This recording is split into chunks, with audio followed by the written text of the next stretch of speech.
What's going on, guys? It's STG. On this episode, I have an extremely rare vintage silver bar from the Perth Mint.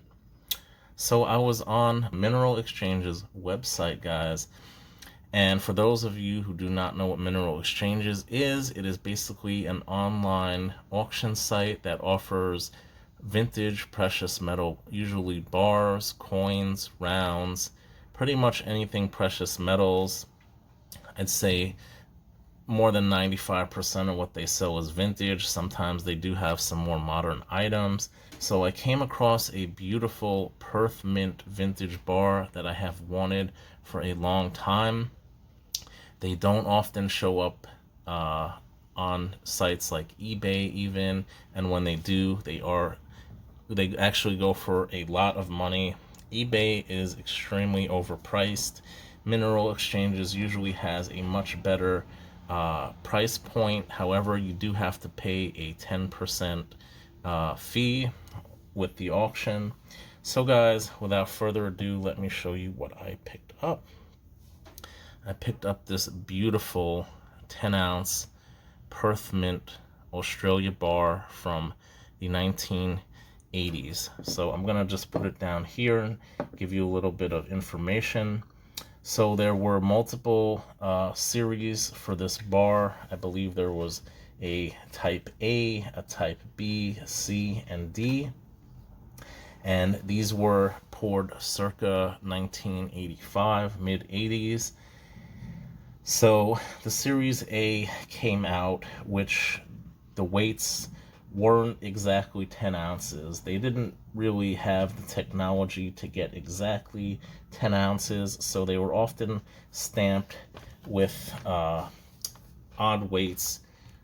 And I could show you guys an example. I actually have the Australian poured ingots bar book, so you guys can see an example of what the type A bar actually looks like. And it looks similar to that. And then guys, they came out with the type B bar. The type B bar is just slightly different. It has a slightly different design to it. You guys can see an example there, and that is the type B. Also at this time, it is still not an even weight.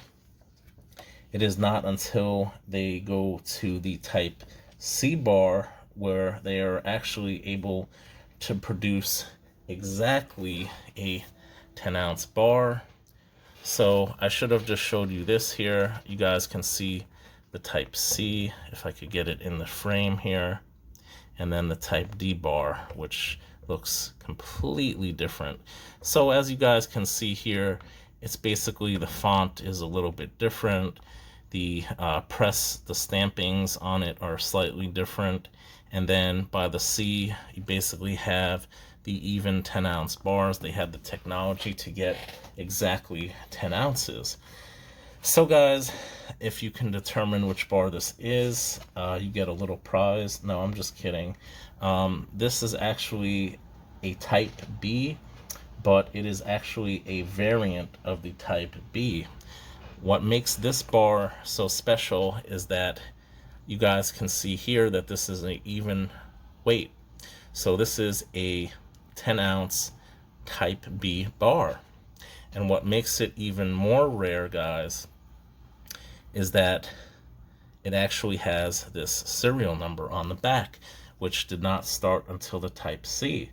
So this bar, guys, is actually a transitional bar. This was between the B and the C. This was a extremely early, I guess they call it a type B2 bar. So this is when they had figured out how to produce bars that were exactly 10 ounces. So really cool. This probably should have been a type C. However, I guess someone made a mistake and they used the old type B font on here. They were probably transitioning to the type C, and for some odd reason they decided to actually number this just like the type C is numbered. So this is a rare type B2 bar. And guys, on All Engelhard. If you go there, they say that there are actually less than 100 of these bars made.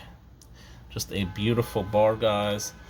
And guys, in the Australian ingot book, which I think probably is a little more accurate, if you read this information here, guys, it actually says the total mintage was around 250, but that there are less than 25 survivals. So let's just put that on top. So that is an extremely rare vintage Australian Perth Mint bar that I probably will never come across again. They listed on All Engelhard, I believe March 4th of 2024. One sold for over $1,600, guys. I got this bar for a steal. I didn't even pay half of that. I paid less than half of that, guys. So I thought it was an amazing price for an extremely rare Perth Mint bar. So that's pretty much it, guys. I'm not sure if you're ever going to see another one quite like this on YouTube. I am more than happy to share my rare vintage bars. Going forward, I'm going to try to stack mostly rare vintage or vintage I do not have in my collection that I have wanted for quite a while. That's pretty much it. Thank you all so much for watching. Please like, subscribe, and as always, stack that gold.